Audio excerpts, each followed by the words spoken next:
જય શ્રી કૃષ્ણ મિત્રો, સ્વાગત છે તમારું અમારી આ ધાર્મિક ચેનલ કૃષ્ણવાણીમાં।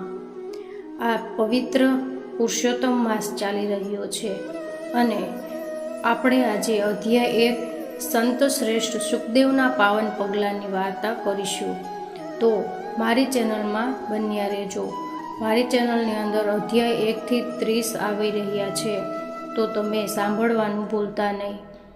તો સંત શ્રેષ્ઠ સુખદેવના પાવન પગલાં અધ્યાય 1। પૂર્વકાળે જ્યાં જીવ માત્રને સતત પ્રભુ નામ સ્મરણની જ ઈચ્છા થતી રહે છે, એવી નૈમિષારણ્યની પાવન ભૂમિમાં અનેક સંતો ઋષિમુનિઓ પોતાના શિષ્યગણો સહિત આશ્રમોમાં પવિત્ર જીવન વ્યતીત કરતા હતા।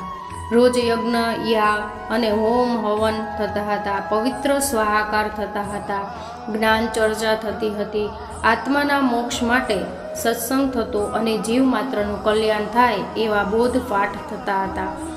એક પાવન પ્રભાતે મહાજ્ઞાની મહર્ષિ વ્યાસના જ્ઞાની શિષ્ય સૂત પુરાણી એમના શિષ્યગણો સાથે આ પાવન ભૂમિમાં પધાર્યા। સૂત પુરાણીના અગાધ જ્ઞાનનો ધર્મલાભ લેવા માટે યજ્ઞ યાગ કરતા ઋષિમુનિઓ સૂત પુરાણીનું સુવાસિત સત્સંગ અને સાનિધ્ય માણવા આવ્યા। સતત આત્મજ્ઞાનનું જ ચિંતન કરતા શૌનક નામના ઋષિએ પ્રશ્ન કર્યો કે હે મહાજ્ઞાની સૂત પુરાણીજી, આપ કથામૃત સુધા શ્રવણ દ્વારા તન મનનું કલ્યાણ કરવા અતિ કુશળ છો।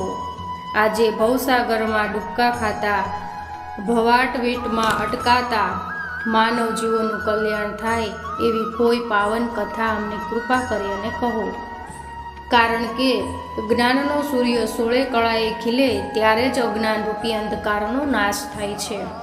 આ સાંભળી અને સૂત પુરાણીજી ગદગદ અવાજે બોલ્યા કે હે મહાજ્ઞાની મુનિવર્ય, આપનો પ્રશ્ન અતિ ઉત્તમ અને પાવનકારી છે। જગતના જીવ માત્રના કલ્યાણાર્થે છે। હું પણ તન મનના મોક્ષાર્થે તીર્થયાત્રાએ નીકળ્યો છું। પવિત્ર દક્ષિણ ભૂમિના તમામ પાવન તીર્થોમાં સ્નાન કરી પૂર્વર તીર્થમાં ફરી બહુગુણી બદ્રિકાશ્રમમાં પરમ હિતકારી પરમાત્માના ચરણ સ્પર્શ કરી અને કલ્યાણકારી સરસ્વતી નદીના પવિત્ર કિનારે વસેલા મોક્ષદાયી સિદ્ધપુર નામના નગરમાં આવ્યો છું।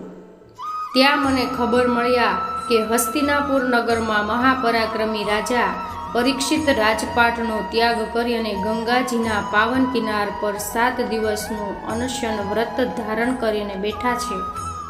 રાજાઓના શ્રેષ્ઠ એવા રાજા પરીક્ષિતને અનેક સિદ્ધ ઋષિ મુનિવર્યોએ કથા શ્રવણનું સુધાપાન કરાવી રહ્યા છે। જગતના કલ્યાણથે રાજા પરીક્ષિત અને મહર્ષિઓએ સંસારરૂપી સર્પમાં અગ્નિ જ્વાળા ભર્યા મુખમાંથી મુક્તિ મેળવવા માટે પાવન પ્રશ્નો પૂછી રહ્યા છે।